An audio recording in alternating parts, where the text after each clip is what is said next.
بسم اللہ الرحمن الرحیم۔ السلام علیکم۔ آج تاریخ ہے 26 مارچ سن 2022 بروز ہفتہ۔ کویت اردو نیوز کے ساتھ میں ہوں محمد عمر۔ آج کی اس ویڈیو میں کویت سے کچھ تازہ ترین نیوز اپڈیٹ شامل کرتے ہیں۔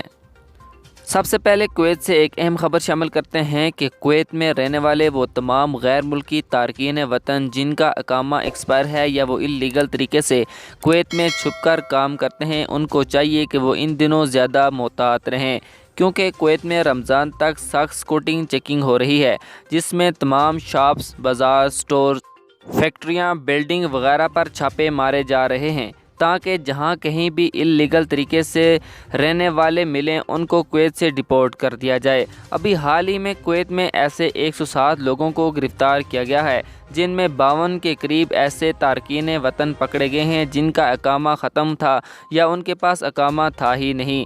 ذرائع کا کہنا ہے کہ ان میں کچھ ایسے بھی غیر ملکی شامل ہیں جو اپنے کفیل سے بھاگ کر کہیں اور کام کر رہے تھے۔ اگر ان کو کفیل آ کر چھڑواتا ہے تو ٹھیک ہے، نہیں تو ایسے تمام افراد کو کویت سے ملک بدر کر دیا جائے گا۔ اس کے علاوہ 49 مزید ایسے لوگوں کو پکڑا گیا ہے جن کے پاس اپنی شناخت کے لیے کوئی آئی ڈی پروف وغیرہ نہیں تھا۔ ان تمام افراد کو قانونی کارروائی کے لیے مجاز احکام کے حوالے کر دیا گیا ہے۔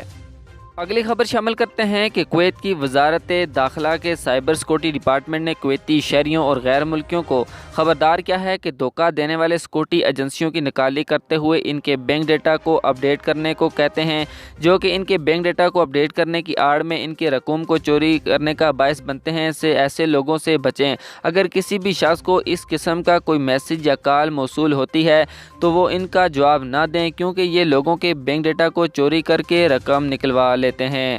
اگلی خبر شامل کرتے ہیں کہ کویت نے اپنے بڑے تیل کے ذخائر کے منصوبے کا آغاز کر دیا ہے۔ امیر کویت شیخ نواف احمد الجابر الصباح نے کویت نیشنل پیٹرولیم کمپنی کے ملٹی بلین ڈالر کے صاف ایندھن کے منصوبے کی تکمیل کو سراہتے ہوئے کہا ہے کہ یہ کویتی عوام کی دولت ہے۔